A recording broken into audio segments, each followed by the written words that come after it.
মেয়েটার বয়স হবে 10 থেকে 12 বছর। হঠাৎ করে একদিন মেয়েটা যখন অসুস্থ হয়ে যায়, পেট ব্যথায় কাতর হয়ে গেছে, এমতো অবস্থায় চেহারাটা মলিন হয়ে গেছে, কালো হয়ে গেছে। রে দুনিয়ার মানুষ, বাবা সহ্য করতে পারে না, কি করা যায়, কি করা যায়। ডাক্তারের কাছে গেলেন, ডাক্তারও কোনো উপকার করতে পারল না। কবিরাজের কাছে গেলেন, কবিরাজও কোনো উপকার করতে পারল না। তার যেই দেবতা, যার প্রার্থনা সে করত, দেবতার কাছে গেলেন, দেবতাও কোনো উপকার করতে পারল না। চেহারার দিকে তাকাইয়া, মেয়েটার চেহারার দিকে তাকাইয়া বাবার আর সহ্য হয় না। মেয়েটার কথা একেবারেই বন্ধ হয়ে যাইতেছে। কি অবস্থা, সে মনে হয় রাত্রি তো পার হবে না, মারা যাবে। এমতো অবস্থায় বাবা পাগল হয়ে গেছে। পাগল হইয়া শেষ মুহূর্তে মুসলমানের মসজিদের সামনে চলে আসলো। এবার আয়েশা ডাক দিয়া বলেন, মুসলমানের আল্লাহ, ও মুসলমানের আল্লাহ, আমার দুনিয়াতে কেউ নাই, আমার একটা মেয়ে ব্যতীত। এই মেয়েটা বড় অসুস্থ হয়ে গেছে। তার সুস্থতার জন্য আমি ডাক্তারের কাছে গেলাম, ডাক্তারও সুস্থ করতে পারলো না। আবার কবিরাজের কাছে গেলাম, কবিরাজও পারলো না। আবার আমি আমার দেবতার কাছে গেলাম, দেবতাও পারলো না। মুসলমানের আল্লাহ, আপনার কাছে আসলাম, আপনি যদি আমার মেয়েটাকে সুস্থ করে দেন। মুসলমানের আল্লাহ, শুনেছি আপনি নাকি গফফার, আপনি নাকি রহমান, আপনি নাকি রহিম। ও মুসলমানের আল্লাহ, আপনি যদি আমার মেয়েটাকে সুস্থ করে দেন, আমি এবং আমার মেয়ে সহ কালিমা পরে মুসলমান হয়ে যাব।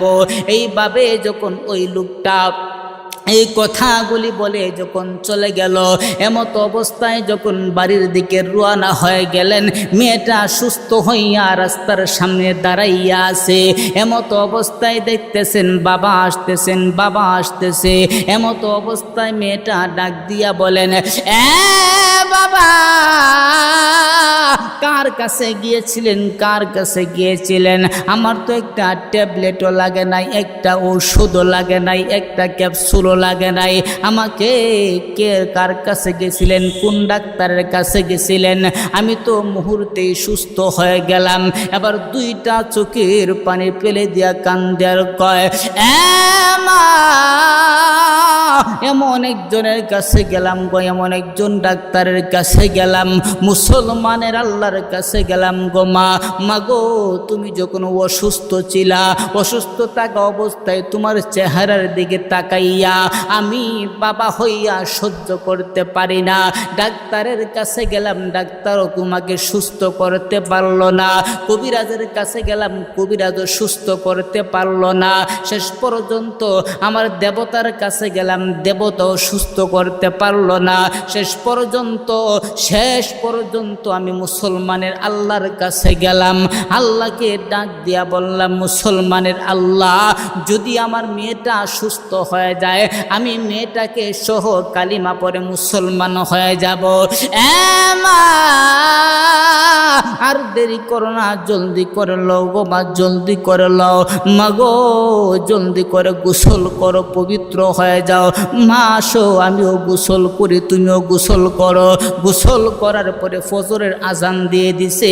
আজানের পরে যখন ইমাম সাহেবের কাছে গিয়ে পুরো বর্ণনা করলেন, ঘটনা বর্ণনা করার পরে বলতেছেন, ও ইমাম সাহেব, এই মুহূর্তে কালিমা পড়াইয়া আমাকে আমার মেয়েকে মুসলমান বানায়া দেন। সুবহানাল্লাহ। যেই কথাটা বলতেছিলাম বাজান, আমার আল্লাহ পাক রব্বুল আলামিন বলেন, ফাকুলতুস্তাগফিরু রব্বাকুম ইন্নাহু কানা গফফারা। বান্দা, তুমি অন্যায় করেছো, অত্যাচার করেছো, বান্দা তুমি যদি ইস্তেগফার করো, আমি আল্লাহ পাক রব্বুল আলামিন তোমার জিন্দেগির গুনাহগুলি মাফ করে দিব। দুনিয়ার মানুষ, মহান আল্লাহ পাক রব্বুল আলামিন কেমন ক্ষমাশীল তুমি জানো নি? মহান আল্লাহ পাক রব্বুল আলামিন কেমন ক্ষমাশীল?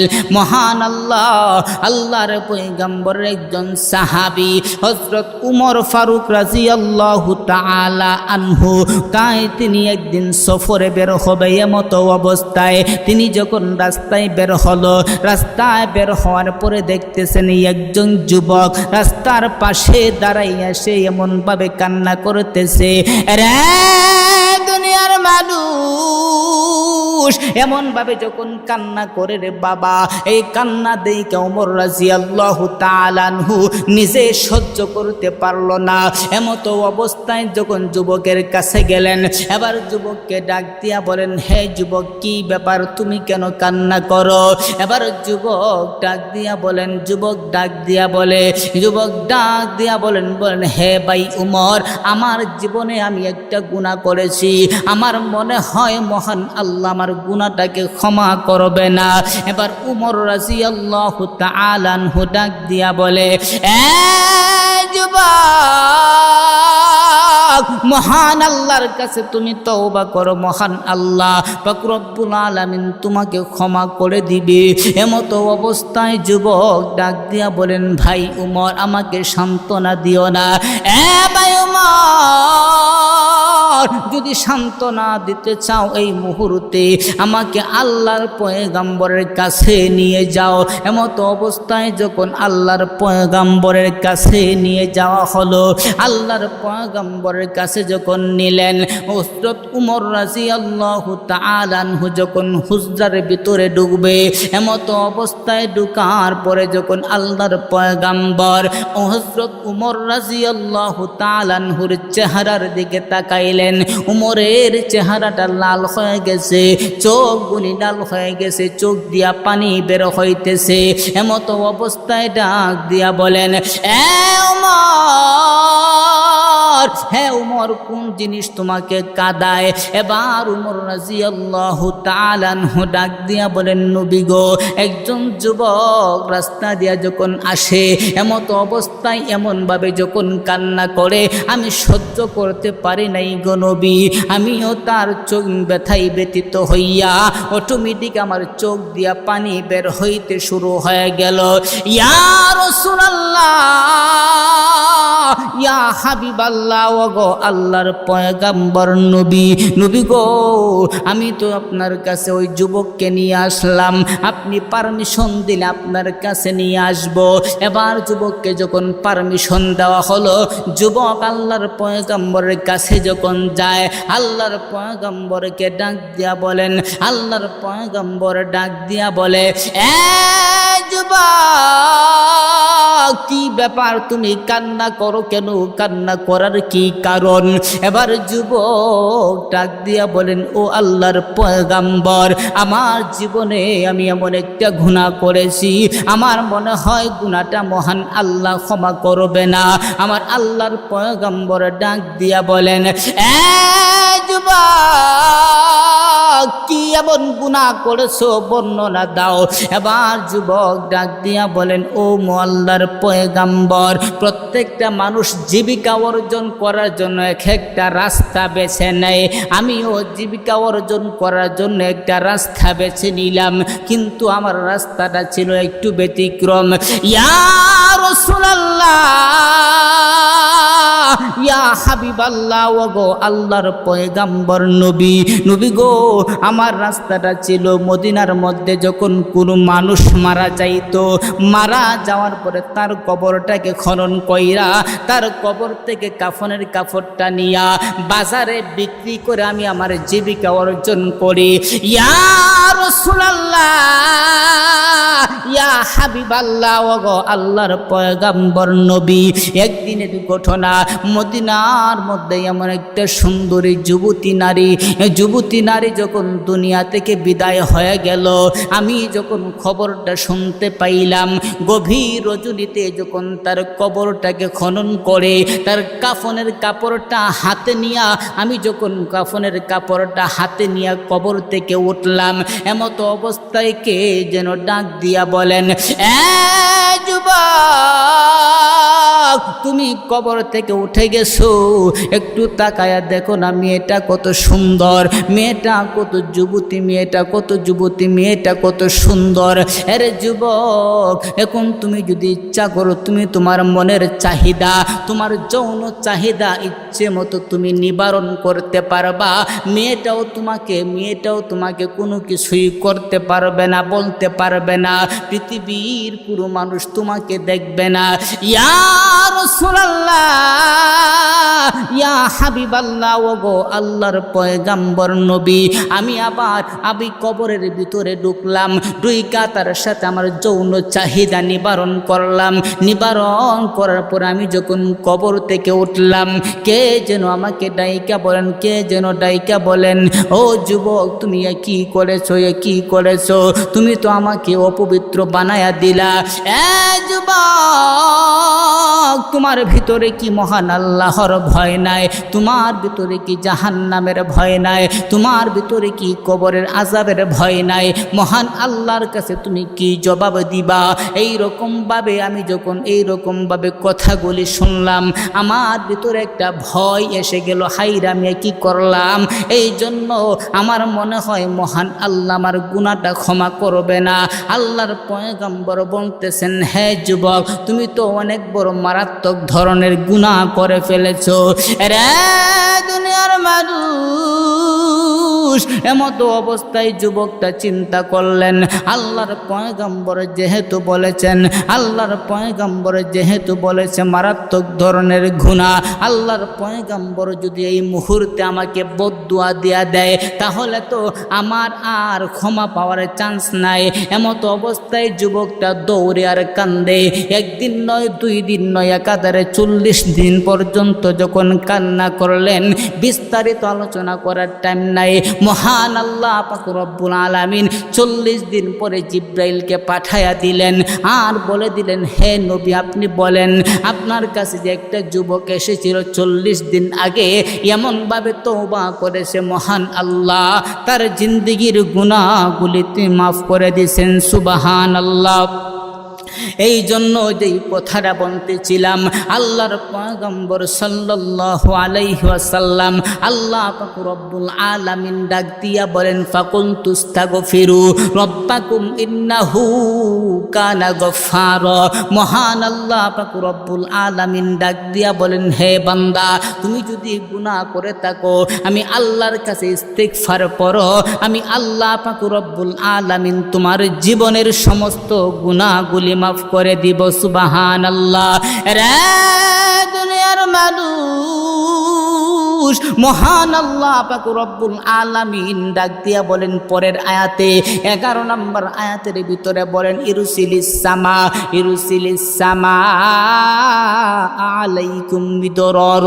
মহান আল্লাহ পাক রব্বুল আলামিন ডাক দিয়া বলেন, হে বান্দা, তুমি যদি ইস্তিগফার করো, তুমি যদি ইস্তিগফারের উপরে আমল করো, আমি আল্লাহ পাক রব্বুল আলামিন তোমাদের উপরে রহমতের বৃষ্টি দান করব। সুবহানাল্লাহ। আল্লাহ পাক রব্বুল আলামিন সূরাতুল বাকারা, আল্লাহ পাক রব্বুল আলামিন সূরাতুল বাকারার 199 নম্বর আয়াত, 2 নম্বর পারার 10 নম্বর পৃষ্ঠায় মহান আল্লাহ পাক রব্বুল আলামিন ডাক দিয়া বলেন, ওয়াস্তাগফিরুল্লাহ ইন্নাল্লাহা গফুরুর রহিম। দুনিয়ার মানুষ, মহান আল্লাহ পাক রব্বুল আলামিন ডাক দিয়া বলেন, হে বান্দা, তুমি গুনাহ করেছো, অন্যায় করেছো, অত্যাচার করেছো, জুলুম করেছো। বান্দা তুমি যদি আল্লাহর কাছে ক্ষমা প্রার্থনা করো, মহান আল্লাহ পাক রব্বুল আলামিন ডাক দিয়া বলেন, বান্দা আমি আল্লাহ পাক রব্বুল আলামিনের কাছে তুমি ইস্তিগফার পড়ো, ক্ষমা চাও। আমি আল্লাহ পাক রব্বুল আলামিন ওয়াস্তাগফিরুল্লাহ ইন্নাল্লাহা গফুরুর রহিম। আমি আল্লাহ পাক রব্বুল আলামিন তোমাকে ক্ষমা করে দিব। আমি আল্লাহ পাক রব্বুল আলামিন নিশ্চয় ইন্নাল্লাহ, নিশ্চয় আমি আল্লাহ গফুরুর রহিম, আমি আল্লাহই হলাম ক্ষমাশীল, আমি আল্লাহ পাক রব্বুল আলামিন হলাম দয়ালু।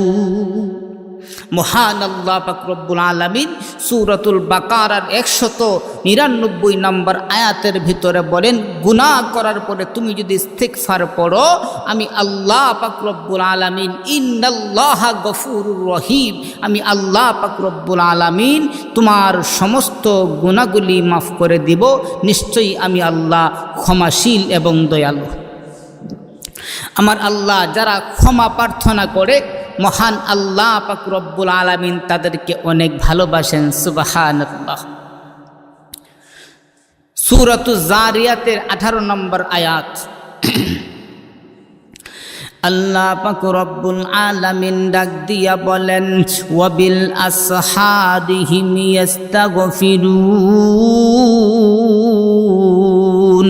মহান আল্লাহ পাক রব্বুল আলামিন ডাক দিয়া বলেন, মহান আল্লাহ পাক রব্বুল আলামিন সূরাতুজ জারিয়াতের 18 নম্বর আয়াত 26 নম্বর পারার 20 নম্বর পৃষ্ঠায় মহান আল্লাহ পাক রব্বুল আলামিন ডাক দিয়া বলেন, ওয়াবিল আসহারিহিম ইস্তাগফিরুন। মহান আল্লাহ পাক রব্বুল আলামিন ডাক দিয়া বলেন, দুনিয়ার মানুষ, মহান আল্লাহ পাক রব্বুল আলামিন বলেন, একদল মানুষ গভীর রজনীতে, রাত্র যখন গভীর হয় তখন তারা ইস্তিগফার পড়ে। আমি তো বললাম আমার আল্লাহ ভালোবাসে, তাহলে ভালোবাসার সাথে তো আয়াতের কোনো মিল নাই। আয়াতের মিল করতে গেলে আমাদেরকে হাদিসের ভিতরে ঢুকতে হবে। আল্লাহর পয়গম্বর সাল্লাল্লাহু আলাইহি ওয়াসাল্লাম ডাক দিয়া বলেন, সাহাবীরা, মহান আল্লাহ পাক রব্বুল আলামিন রাত যখন গভীর হয়, 1/3 যখন চলে যায়, এমত অবস্থায় মহান আল্লাহ পাক রব্বুল আলামিন প্রথম আকাশে আইসা, শেষ রজনীতে প্রথম আকাশে আইসা মহান আল্লাহ পাক রব্বুল আলামিন ডাইকা ডাইকা বলেন, কে আছো এমন বান্দা আমার কাছে ক্ষমা প্রার্থনাকারী, আমি তোমাকে ক্ষমা করে দিব। কে আছো আমার কাছে রিজিক প্রার্থনাকারী, আমার কাছে রিজিক দাও, আমি তোমাকে রিজিক দান করব।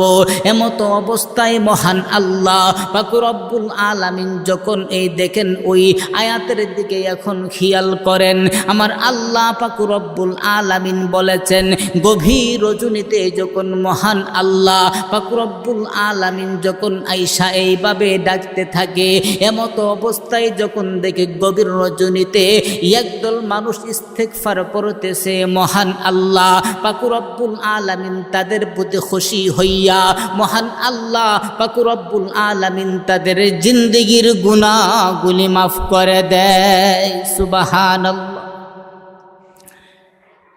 3 নম্বর কথা,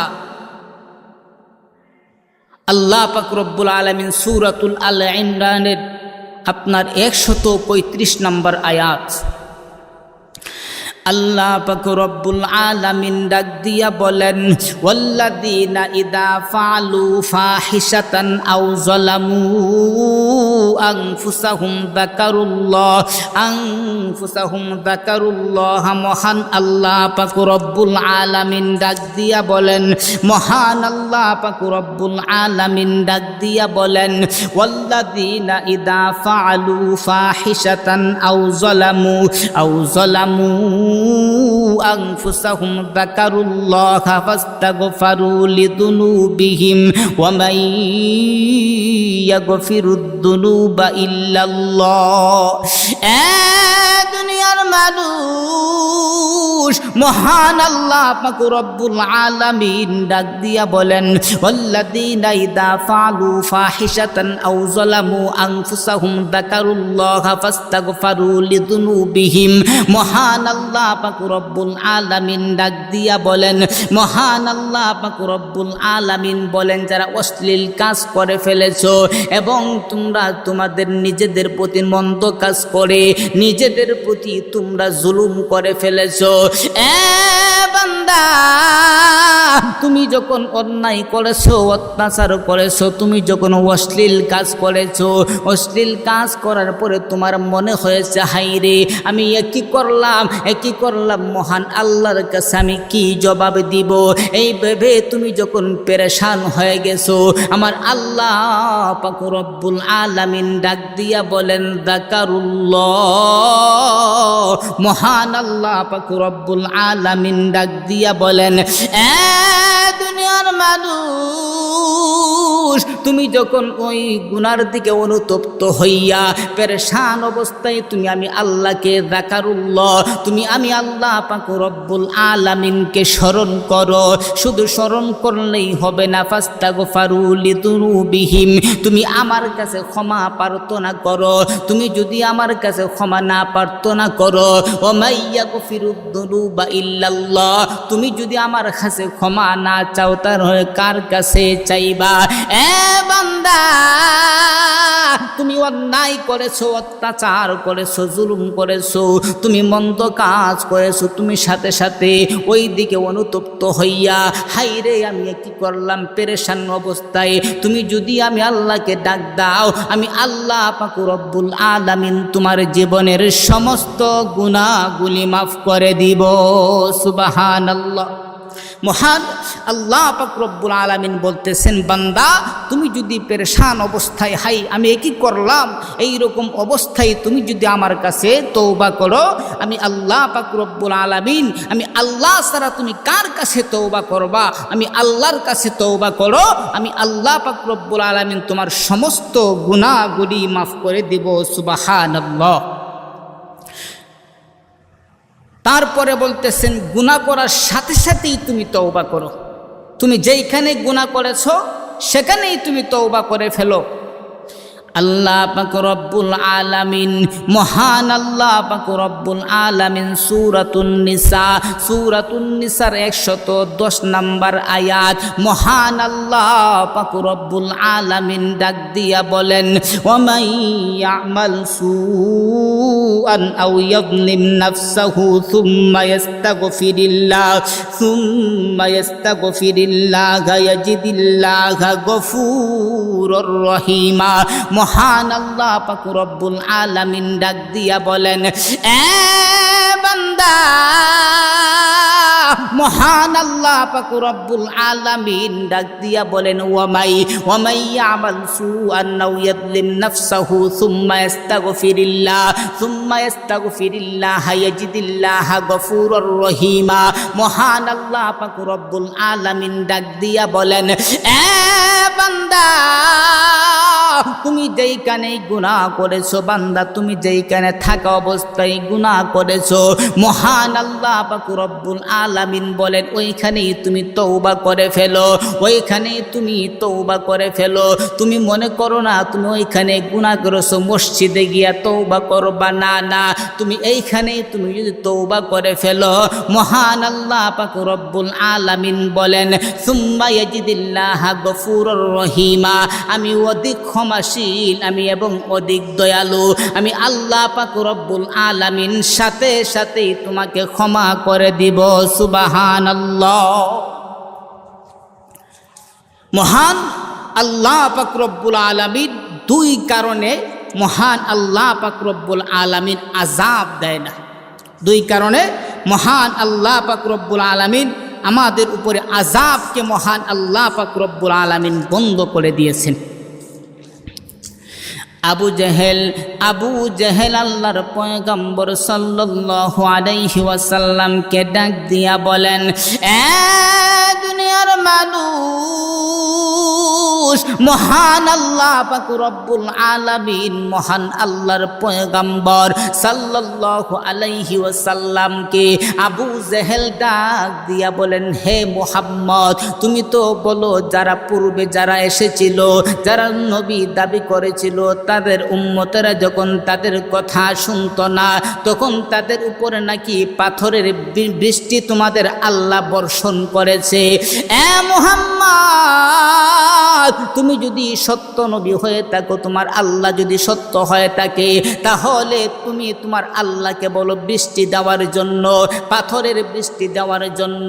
মহান আল্লাহ পাক রব্বুল আলামিন তখন এই অবস্থায়, মহান আল্লাহ পাক রব্বুল আলামিন সূরাতুল আনফালের 33 নম্বর আয়াত, মহান আল্লাহ পাক রব্বুল আলামিন 9 নম্বর পারার 19 নম্বর পৃষ্ঠার মহান আল্লাহ পাক রব্বুল আলামিন সর্বশেষ আয়াতের মধ্যে বলেছেন, ওয়ামা কানাল্লাহু লিয়ুআযযিবাহুম ওয়া আনতা ফীহিম ওয়ামা কানাল্লাহু মুআযযিবাহুম ওয়া হুম ইস্তাগফিরুন। মহান আল্লাহ পাক রব্বুল আলামিন ডাক দিয়া বলেন, ওয়ামা কানাল্লাহু লিয়ুআযযিবাহুম ওয়া আনতা ফীহিম। এ দুনিয়ার মানুষ, মহান আল্লাহ পাক রব্বুল আলামিন নবীকে ডাক দিয়া বলেন, হে আমার হাবিব, আপনি যেখানে আছেন আপনাকে আমি অনেক মহব্বত করি, আপনাকে আমি অনেক ভালোবাসি। হে নবী, আপনি যেখানে আছেন আমি সেইখানে কিভাবে আমি আযাব দিব? আপনি যেখানে থাকেন সেখানে তো আমি আযাব দিতে পারি না। মহান আল্লাহ পাক রব্বুল আলামিন, রে দুনিয়ার মানুষ, আল্লাহর পয়গম্বর যখন হিজরত করে মদিনায় চলে যায়, আমার আল্লাহ তার পরের আয়াত 34 নম্বর আয়াতে মহান আল্লাহ পাক রব্বুল আলামিন 9 নম্বর পারার 20 নম্বর পৃষ্ঠার সর্বপ্রথম আয়াত, মহান আল্লাহ পাক রব্বুল আলামিন ডাক দিয়া বলেন, ওয়ামা লাহুম আল্লা ইউআযযিবাহুমুল্লাহু ওয়া হুম ইয়াসুদ্দুনা আনিল মাসজিদিল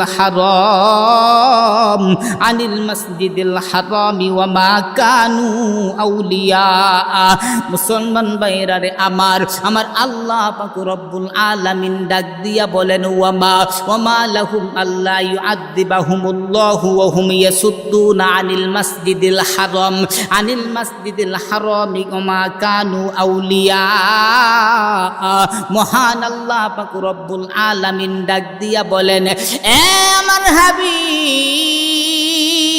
আপনি তো এখন নাই, তাহলে আমি তাদেরকে আযাব দিব না কেন? আপনি কি দেখেন না তারা মসজিদে হারামের মধ্যে মানুষ নামাজ পড়তে গেলে তারা বাধা দেয়? আপনি তো এখন নাই, আমি তাদেরকে কি এখন আযাব দিব না? আপনি দেখেন আমি আল্লাহ তাদেরকে কিভাবে শাস্তি দেই। তে বোঝা গেল যে আপনার 1 নাম্বার হলো যে আপনার আল্লাহর নবী যতদিন ছিলেন ততদিন আমাদের উপরে আযাব দেন নাই। 2 নাম্বার হলো যে আপনার ওই ওহুম মুস্তাগফিরুন, যে আপনার যতদিন ইস্তেগফার থাকবে ততদিন মহান আল্লাহ পাক রব্বুল আলামিন আযাব দিবে না। এই জন্য ভাই আল্লাহ পাক রব্বুল আলামিন বলতেছেন সূরাতুন নূহের মধ্যে, আল্লাহ পাক রব্বুল আলামিন বলেন, আল্লাহ পাক রব্বুল আলামিন বলেন, ফাকুলতুস্তাগফিরু রাব্বাকুম ইন্নাহু কানা গফফারা। মহান আল্লাহ পাক রব্বুল আলামিন ডাক দিয়া বলেন, ফাকুলতুস্তাগফিরু রাব্বাকুম ইন্নাহু কানা গফফারা। এ দুনিয়ার মানুষ, মহান আল্লাহ পাক রব্বুল আলামিন ডাক দিয়া বলেন, ফাকুলতুস্তাগফিরু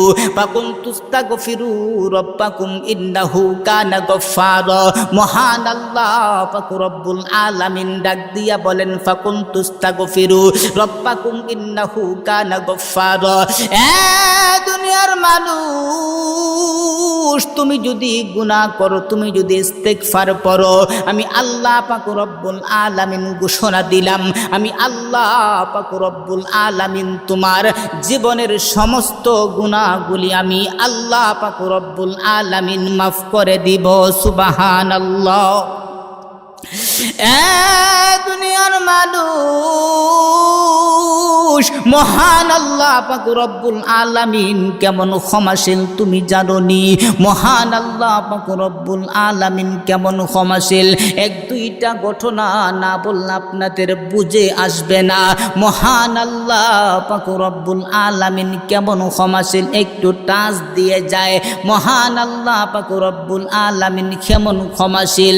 আল্লাহর পয়গম্বর মুসা আলাইহিস সালাতু ওয়াস সালাম, আল্লাহর পয়গম্বর মুসা আলাইহিস সালাতু ওয়াস সালাম তিনি যখন তুর পাহাড়ে গেলেন কথা বলার জন্য, এমত অবস্থায় মহান আল্লাহকে ডাক দিয়া বলেন, ও মহান আল্লাহ, এই মুহূর্তে আমি সবচাইতে বড় নাফরমান ব্যক্তিটাকে আমি দেখতে চাই। মহান আল্লাহ পাক রব্বুল আলামিন ডাক দিয়া বলেন, এ পয়গম্বর, আপনি যদি এই মুহূর্তে সবচাইতে বড় নাফরমান বান্দাটাকে দেখতে চান, হে আমার পয়গম্বর মুসা, তাহলে ওই রাস্তার পাশে তুমি দাঁড়ায়া থাকো। যেই লোকটা সর্বপ্রথম পাহাড়ের দিকে যাবে, ওই লোকটাই হলো সবচাইতে বড় নাফরমান বান্দা। এবার আল্লাহর পয়গম্বর মুসা আলাইহিস সালাতু ওয়াস সালাম দাঁড়ায়া আছে। হঠাৎ করে তাকায়া দেখে একটা যুবক একটা বাচ্চাকে কোলে নিয়ে পাহাড়ের দিকে যায়। এমতো অবস্থায় যখন তিনি বুঝতে পারলেন এই লোকটাই হবে সবচাইতে বড় নাফরমান। রে দুনিয়ার মানুষ, এমতো অবস্থায় আল্লাহর পয়গম্বর মুসা আলাইহিস সালাতু ওয়াস সালাম ডাক দিয়া বলেন, ওগো মহান আল্লাহ পাক রব্বুল আলামিন, আমি এই মুহূর্তে সবচাইতে বড় মুমিন বান্দাটাকে আমি দেখতে চাই।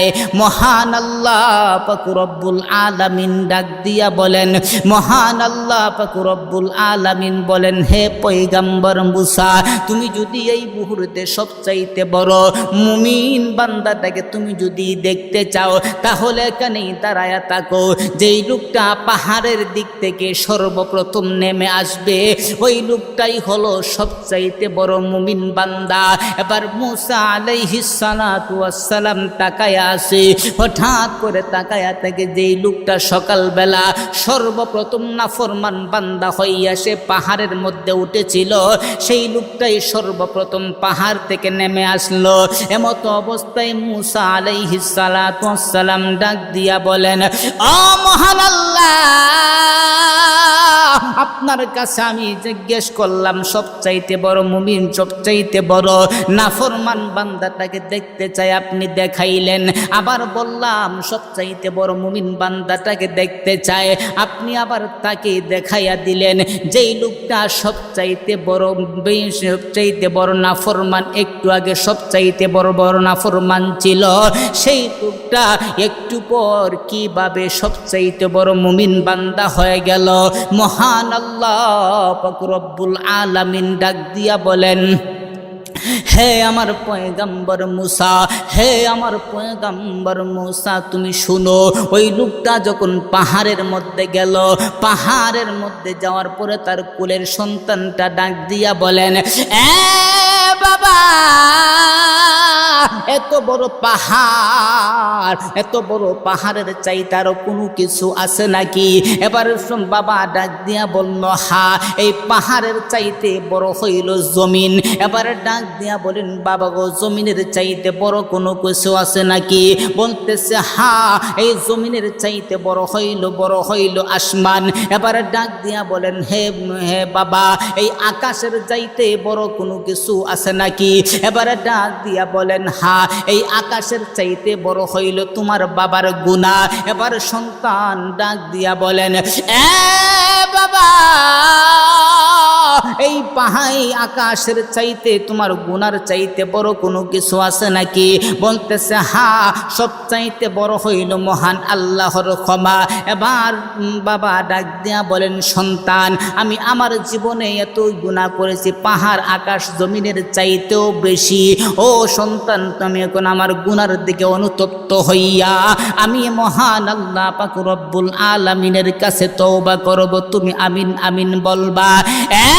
পয়গম্বর মুসা, আমার বান্দা আমার কাছে এমনভাবে তওবা করেছে, এমনভাবে কান্না করেছে রে মুসা, আমি আল্লাহ পাক রব্বুল আলামিন তার জীবনের সমস্ত গুনাহগুলি মাফ করে দিয়া আমি আল্লাহ যেই লোকটা সকালবেলা সবচাইতে বড় নাফরমান ছিল, আমি আল্লাহর কাছে ক্ষমা চাওয়ার কারণে আমি আল্লাহ মুহূর্তের মধ্যে তাকে সবচাইতে বড় মুমিন বান্দা বানায়া দিলাম। সুবহানাল্লাহ।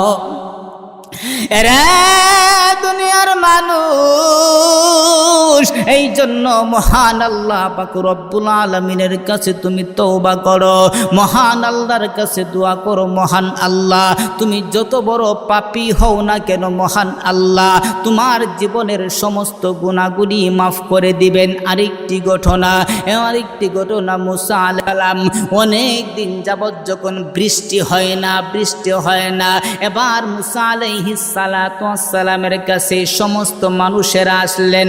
আয়েশা ডাক দিয়া বলেন, এ আল্লাহর পয়গম্বর মুসা,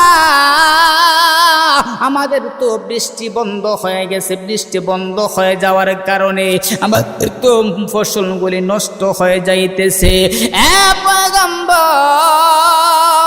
আল্লাহর পয়গম্বর মুসা, আমাদের তো ওই জমিনগুলি বৃষ্টি না থাকার কারণে জমিনের ফসলগুলি নষ্ট হয়ে যাইতেছে, পশু পাখি প্রাণীগুলি মারা যাইতেছে। এমন অবস্থা থাকলে তো আমরাও মারা যাব, শিশুরাও মারা যাবে। আল্লাহর কাছে একটু চান না আমার আল্লাহ যেন আমাদেরকে বৃষ্টি দান করে। মহান আল্লাহ পাক রব্বুল আলামিনের কাছে এবার দোয়া করলেন, ও মহান আল্লাহ, বৃষ্টি বন্ধ করে দিলাম। মহান আল্লাহ, বৃষ্টির জন্য আমাদের খুব কষ্ট হইতেছে মাওলা। ও মাওলা, বৃষ্টি না থাকার কারণে মাওলা আমাদের জমিনগুলি নষ্ট হয়ে যাইতেছে, আমাদের প্রাণীগুলি মারা যাইতেছে, এমনকি শিশু বাচ্চারাও মারা যাওয়ার অবস্থা। ও মহান আল্লাহ, তুমি আমাদের উপরে বৃষ্টি, রহমতের বৃষ্টি বর্ষণ করো। এমত অবস্থায় মুসা আলাইহিস সালাতু ওয়াস সালামকে ডাক দিয়া বলেন, হে আমার পয়গম্বর মুসা, তোমাদের দোয়া মঞ্জুর করে নিলাম, কিন্তু তোমাদের ভিতরে এমন একজন লোক আছে যে কিনা একদিন নয়, 2 দিন নয়, 1 বছর নয়, 2 বছর নয়, 40 বছর যাবৎ জিনা করতেছে, গুনাহ করতেছে। ওই লোকটা যদি তোমাদের ভিতরে থেকে বের না হয়, তাহলে আমি আল্লাহ তোমাদেরকে বৃষ্টি দিব না। এবার মুসা আলাইহিস সালাতু ওয়াস সালাম রাগান্বিত হইয়া এবার ডাক দিয়া বলেন, কে আছো এমন নাফরমান বান্দা? রে দুনিয়ার মানুষ, মুসা আলাইহিস সালাতু ওয়াস সালাম ডাক দিয়া বলেন, কে আছো এমন নাফরমান আল্লাহর বান্দা? এখান থেকে বের হয়ে যাও, তোমার জন্য বৃষ্টি দিতেছে না। এমত অবস্থায় নাফরমান বান্দা মহান আল্লাহর কাছে 2টা হাত উত্তোলন করে ডাক দিয়া বলেন, মহান আল্লাহ, আমি এতদিন গুনাহ করলাম, আমি 40 বছর যাবৎ গুনাহ করেছি। ও মহান আল্লাহ, পৃথিবীর কেউ জানে নাই, কেউ দেখে নাই, আমার মাও দেখে নাই, বাবাও দেখে নাই, বন্ধু বান্ধবও জানে না। এখন যদি তুমি প্রকাশ করে দাও, তাহলে তো মানুষ সবাই আমাকে বলবে জিনাখোর, আমাকে বলবে সবাই নাফরমান। ও মহান আল্লাহ, তুমি তো রহমান, তুমি তো রহিম, তুমি তো গফফার। ও মহান আল্লাহ পাক রব্বুল আলামিন, এতদিন তুমি গোপন রেখেছো, আজকেও তুমি গোপন রেখে দাও। ও মহান আল্লাহ, গোপন রেখে দিয়া তুমি আমাকে ক্ষমা করে দাও।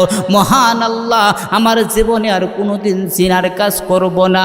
এইভাবে 2টা চোখের পানি ফেলে দিয়া যখন কান্না করতে দৃঢ় হয়েছে, মহান আল্লাহ পাক রব্বুল আলামিন তাকে ক্ষমা করে যখন বৃষ্টি দিতে দেরি করলো না, মহান আল্লাহ পাক রব্বুল আলামিনকে মুসা আলাইহিস সালাতু ওয়াস সালাম ডাক দিয়া বলেন, মহান আল্লাহ, আপনি তো বলেছেন একজন মানুষ নাকি মজলিসের ভিতরে আছে, তার জন্য বৃষ্টি দিতেছ না।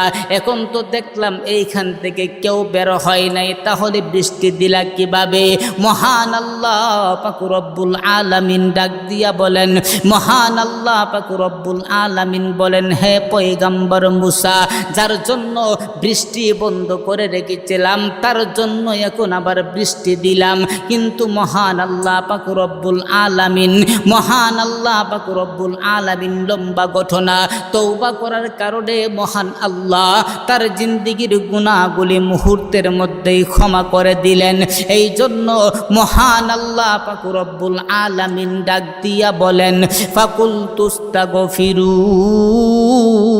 রব্বাকুম ইন্নাহু কানা গফফারা। রে দুনিয়ার মানুষ,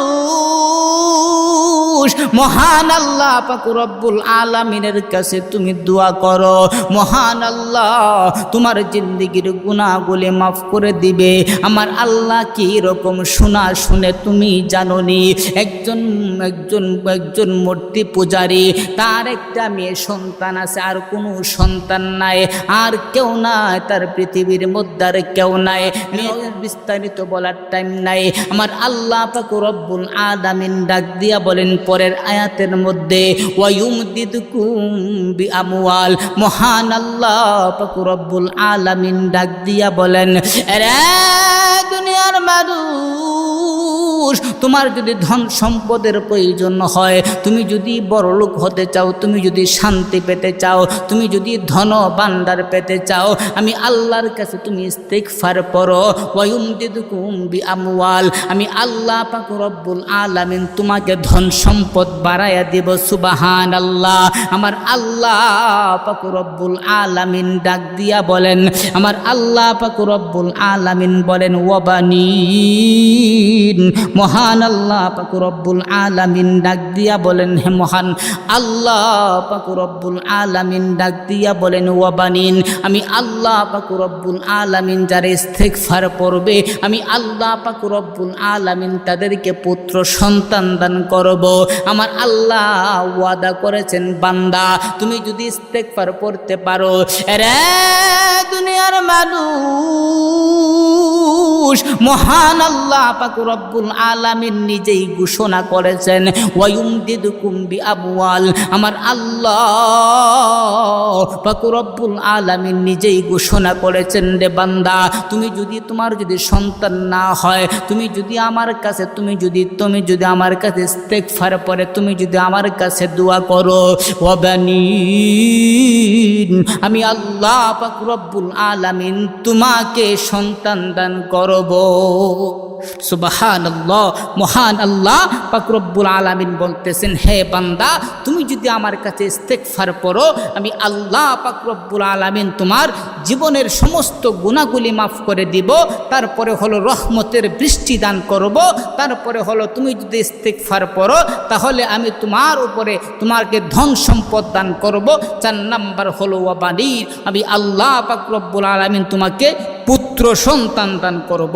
মহান আল্লাহ পাক রব্বুল আলামিন আমাদের প্রত্যেকের উপরে, আমাদের প্রত্যেকে যেন ইস্তিগফারের উপরে আমল করতে পারে, সেই তৌফিকটুকু মহান আল্লাহ পাক রব্বুল আলামিন আমাদের সবাইকে দান করুক। সবাই বলি আমিন। ওয়া আখির দাওয়ানা আনিল হামদুলিল্লাহি রাব্বিল আলামিন।